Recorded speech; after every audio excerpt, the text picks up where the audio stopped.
بسم اللہ الرحمن الرحیم۔ کبھی آپ نے سوچا ہے کچھ لوگ بہت کم کماتے ہیں پھر بھی سکون میں ہوتے ہیں، اور کچھ کے پاس سب کچھ ہونے کے باوجود بھی چین نہیں ہوتا، کیونکہ رزق صرف پیسے کا نام نہیں، رزق میں سکون، عزت، صحت اور برکت بھی شامل ہے۔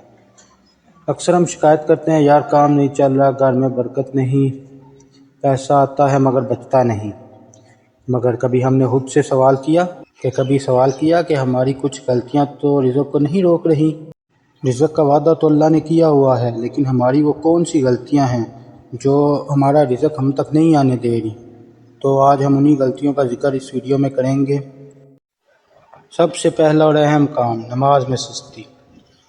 جب ہم اللہ کو ہی یاد نہیں کرتے جس نے انسان کو پیدا ہی نماز کے لیے کیا ہے، تو پھر آپ خود سوچو کہ ہمارے رزق میں برکت کیسے پڑے، کیونکہ اللہ نے انسان کے ذمہ کام ہی نماز کا لگایا ہے، اور نماز کے بغیر انسان کا دل بے چین رہتا ہے اور برکتیں چھین لی جاتی ہیں۔ نمبر 2 پہ آتا ہے والدین کی نافرمانی۔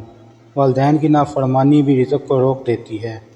کوئی بھی انسان والدین کا دل دکھا کے کامیاب نہیں ہو سکتا۔ نمبر 3 پر آتا ہے جھوٹ بولنا۔ جھوٹ بولنے سے مال تو بک جاتا ہے لیکن برکت نہیں رہتی، یہ سب آپ بھی جانتے ہیں۔ اس کے بعد حرام کمائی بھی انسان کا سب کچھ کھا جاتی ہے۔ اس کے بعد آتا ہے استغفار نہ کرنا۔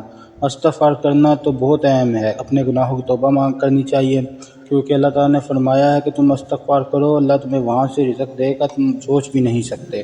اس کے بعد آتا ہے رشتہ داروں سے تعلق توڑنے والا۔